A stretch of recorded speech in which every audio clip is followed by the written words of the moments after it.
မင်္ဂလာပါရှင်ဒီကနေ့နောက်ဆုံးရထိတ်တန်းသတင်းတွေကိုတင်ဆက်ပေးပါရမယ်။သမရဖြစ်ရေးစစ်ကောင်းဆောင်မင်းအောင်လှိုင်မဲဆဆွဲဆိုတဲ့သတင်းကိုတင်ဆက်ပေးပါမယ်။ဒီမိုကရေစီနည်းကျရွေးချယ်တင်မြှောက်ထားတဲ့အစိုးရကိုစစ်အာဏာသိမ်းဖြုတ်ချပြီးမြန်မာနိုင်ငံကိုဖျို့ဖျဲဖြစ်စေတာ၄နှစ်ကြာပြီးနောက်မှာစစ်ကောင်းဆောင်မင်းအောင်လှိုင်ကစစ်ကောင်စီကဒီဇင်ဘာလမှာစီစဉ်ထားတဲ့ရွေးကောက်ပွဲမှာနိုင်ငံအကျိုးအတွက်အမှန်တကယ်အလုပ်လုပ်နိုင်တဲ့သမရလောင်းကိုထောက်ခံဖို့သူ့ရဲ့တပ်တွေကိုတိုက်တွန်းထားပါတယ်။စီအိုချုပ်ရေးခိုင်မာစေဖို့အတူရောင်ဖြစ်ကြကြပြပြန့်ရှုတ်ချခံရတဲ့ရွေးကောက်ပွဲမှာအနာရသူကိုအာဏာလွှဲပေးဖို့သူကတိကိုထပ်ပြောပြီးရပ်ပိုင်းတွင်စစ်ကောင်စီခေါင်းဆောင်ကရှမ်းပြည်အရှေ့ပိုင်းကျိုင်းတုံကစစ်တပ်မိသားစုတွေကိုတွားရောက်ပြီးတော့တွေ့ဆုံတာဖြစ်ပါတယ်။2020ပြည့်နှစ်အထွေထွေရွေးကောက်ပွဲမှာတောင်ပြိုကမ်းပြိုနိုင်တဲ့အမျိုးသားဒီမိုကရေစီအဖွဲ့ချုပ် NLD နဲ့ရှမ်းတိုင်းသားများဒီမိုကရေစီအဖွဲ့ချုပ် SNLD အပါအဝင်ဒီမိုကရေစီပါတီတွေကိုစစ်ကောင်စီကဖျက်သိမ်းပြီးနောက်စစ်တပ်ကြောထောက်နောက်ခံပြုပြည်ထောင်စုကြံ့ခိုင်ရေးနဲ့ဖွံ့ဖြိုးရေးပါတီ USDP ကဒီဇင်ဘာလရွေးကောက်ပွဲမှာ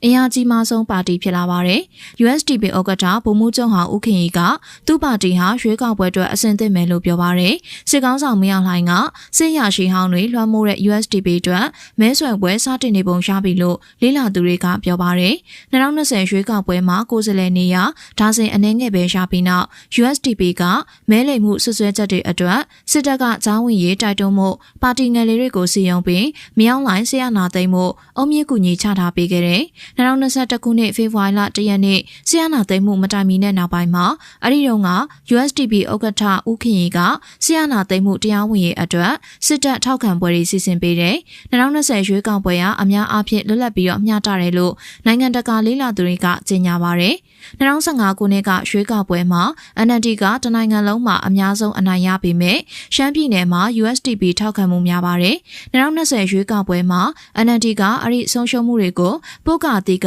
ခြေဖြတ်ခဲ့ပေမဲ့စစ်တပ်လက်ဝဲခံပါတီဟာအဲ့ဒီဒေသမှာခိုင်မာတဲ့ထောက်ခံမှုရကြောင်းရလဒ်တွေကပြသနေပါတယ်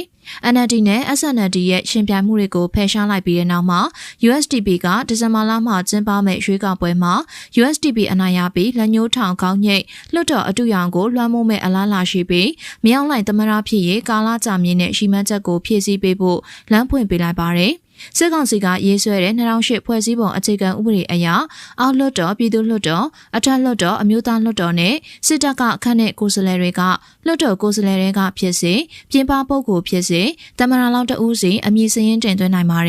်လွှတ်တော်မှာနေရာ25ရာခိုင်နှုန်းယူထားတဲ့စစ်တပ်ကခန့်အပ်သူတွေနဲ့ USDP ကအာဏာသိမ်းကောင်းဆောင်မင်းအောင်လှိုင်တမန်တော်ရာထူးရဖို့လုံလောက်တဲ့အရေးအတွက်ရှိပါတယ်ဒါကြောင့်မလို့ USDP ကမင်းအောင်လှိုင်ရဲ့တမန်တော်ဖြစ်ရေးအိမ်မက်မှာအရေးပါတဲ့အခန်းကနေပြီးပါဝင်ပါတယ်။အနောက်နိုင်ငံတွေဟာစစ်အုပ်ချုပ်ရေးတပ်ဆိုးရှိစေမဲ့စစ်ကောင်စီစီစဉ်တဲ့ရွေးကောက်ပွဲအတုကိုဆန့်ကျင်ရမှာအယက်သားအမျိုးသားညီညွတ်ရေးအစိုးရ NUG တခြားစစ်ကောင်စီဆန့်ကျင်ရေးအုပ်စုတွေမြန်မာပြည်သူတွေနဲ့ပူးပေါင်းပါတယ်။တစ်ချိန်တည်းမှာပဲစစ်ကောင်စီရဲ့အဓိကနိုင်ငံတကာမဟာမိတ်ရုရှားနဲ့တရုတ်ကရွေးကောက်ပွဲကိုထောက်ခံပါတယ်။ဒါပေမဲ့အာဆီယံအလှည့်ကျဥက္ကဋ္ဌမလေးရှားကရွေးကောက်ပွဲမတိုင်မီအကြမ်းဖက်မှုရပ်ဆိုင်းမှုစစ်ကောင်စီကိုတိုက်တွန်းပါတယ်။မြန်မာပြည်သူတွေတစိမ့်တစ်ပိုင်းသာပါဝင်ရင်ရွေးကောက်ပွဲကျင်းပစရာအကြောင်းမရှိဘူးလို့မလေးရှားနိုင်ငံသားရေးဝန်ကြီးမစ္စတာမိုဟာမက်ဟန်ဆန်ကမေလ25ရက်နေ့မှာပြောပါရယ်နိုင်ငံပိုင်နဲ့၄ပုံတပုံအောက်ကိုသာစစ်တပ်ကထိန်းချုပ်နိုင်ကြောင်းခံမှန်းတွက်ချက်မှုတွေကဖော်ပြပြီးစစ်ကောင်စီကလည်းရွေးကောက်ပွဲမတိုင်မီလူဦးရေ51တန်းကျော်ရှိတဲ့အနက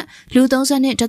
တန်းကိုသကောင်စင်းကောက်ယူဖို့စ조사ရမှာလူ19တန်းကျော်ကိုသကောင်စင်းမကောက်နိုင်ခဲ့ကြောင်းဝန်ခံခဲ့ပါတယ်လက်ရှိချိန်ထိစစ်ကောင်စီကရွေးကောက်ပွဲအတွက်နိုင်ငံရေးပါတီ54ခုကိုခွင့်ပြုထားပါတယ်။ USDP နဲ့တူစစ်ကောင်စီနဲ့နှိစက်တဲ့ရှင်ပြိုင်သူတွေမှာဦးကိုကိုကြီးဦးဆောင်တဲ့ပြည်သူ့ပါတီ PP ဒေါ်သက်သက်ခိုင်ဦးဆောင်တဲ့ပြည်သူ့ရှေ့ဆောင်ပါတီ PPP နဲ့ဆိုင်းအိုက်ပေါင်ခေါင်းဆောင်တဲ့ရှမ်းနဲ့တိုင်းရင်းသားများဒီမိုကရက်တစ်ပါတီ SNDP တို့ရွေးကောက်ပွဲမှာပါဝင်မှာဖြစ်ပါတယ်။မဲဆွယ်ပွဲကိုရွေးကောက်ပွဲမတိုင်ခင်3လမှစတင်ရမှာဖြစ်ပါတယ်။ဆက်လက်ပြီးတော့တင်ဆက်ပေးခြင်းတဲ့သတင်းကတော့ SSPP နဲ့ဟန်နာတိုက်ပွဲ MNDAA ကတေဆုံးမှုရှိဆိုတဲ့သတင်းကိုတင်ဆက်ပေးပါမယ်။လာရှုမျိုးနဲ့ဟန်နာကျေးရွာအုပ်စုအနီးနားလိုက်ရွာအထွက် SSPP နဲ့ MNDAA တပ်ဖွဲ့တို့ယနေ့ဇွန်လ1ရက်နေ့နေ့လယ်ပိုင်းမှာတိုက်ပွဲဖြစ်ပွားပြီးတော့ MNDAA ဘက်က8ဦးသေဆုံးမှုများရှိကြောင်းဒေသခံများထံမှသိရပါဗျ။မဲခေါင်ကဆက်သွယ်ရရှိတဲ့ဒေသခံရဲ့ပြောဆိုချက်အရ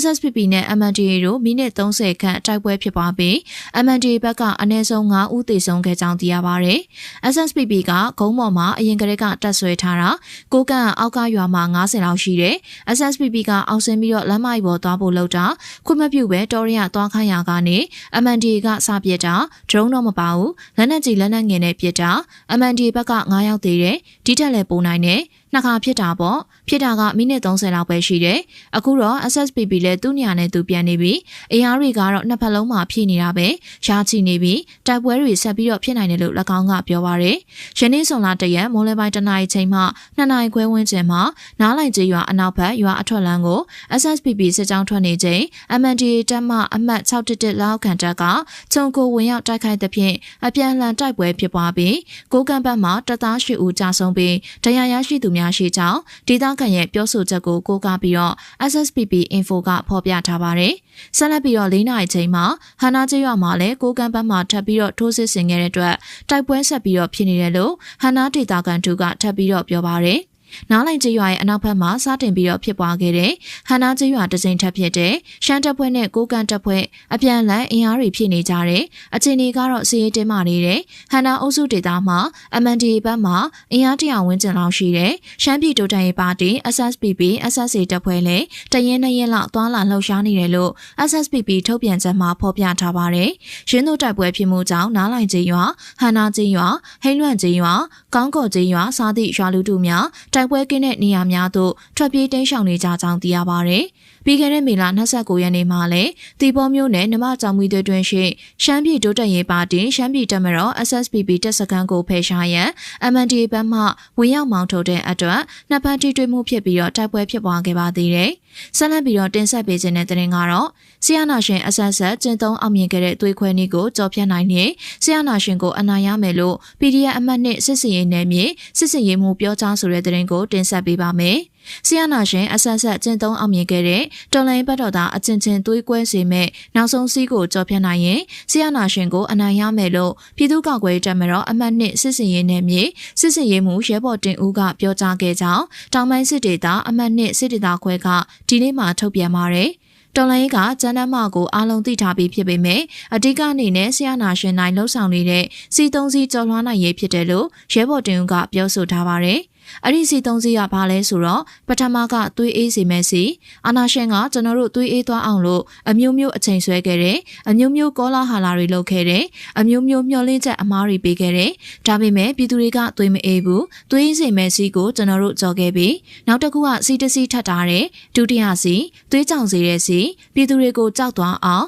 တော်လိုင်းသမားတွေကြောက်သွားအောင်သူတို့ကြောက်သွားအောင်ရရဆက်ဆက်လုပ်ပြတယ်ဒါပေမဲ့လည်းကျွန်တော်တို့ပြည်သူတွေနဲ့တော်လိုင်းသမားတွေအားလုံးကအဲ့ဒီသွေးမကြောင်မဲနဲ့အဲ့ဒီဟာတွေကနာကျင်မှုတွေခွန်အားတွေဖြစ်ပြီးတော့ရှေ့ဆက်တိုးခဲ့တယ်ဒီစီးကိုလည်းကျွန်တော်တို့ကြုံနိုင်ခဲ့ပြီလို့ရဲဘော်တင်ဦးကပြောဆိုထားပါတယ်နောက်ဆုံးကျန်နေတဲ့သွေးကွဲစေတဲ့စီကအာနာရှင်အဆက်ဆက်ကျင့်သုံးအောင်မြင်ခဲ့တယ်လို့ရဲဘော်တင်ဦးကဆိုပါတယ်ကျွန်တော်တို့တော်လိုင်းတမိုင်းချောင်းပဲပြန်ကြည့်ကြည့်အဖွဲ့အစည်းတမိုင်းချောင်းတွေကိုပဲပြန်ကြည့်ကြည့်ဘန်းနိုင်ရောက်ခံနေမှာကိုယ်ချင်းချင်းကွဲလို့အာနာရှင်ကိုအရှုံးပေးလိုက်ရတဲ့တာရကတွေအများကြီးရှိတယ်ဒါကြောင့်မလို့အခုကျွန်တော်တို့ကနောက်ဆုံးစီကိုရောက်ပြီးသွေးကွဲစေမဲ့စီကျွန်တော်တို့အချင်းချင်းကြားအထက်နဲ့အောက်နဲ့ကြားအဖွဲ့အစည်းအချင်းချင်းကြားဘယ်နေရာမှာဟသွားမလဲဘယ်နေရာလေးအကြောင်းထင်သွားမလဲဆိုပြီးတော့သွေးခွဲတယ်သွေးကွဲအောင်လုပ်တယ်ကျွန်တော်တို့သွေးမကွဲရင်တော့ဒီပွဲနိုင်ပြီလို့ရဲဘော်တင်ဦးကပြောဆိုထားပါတယ်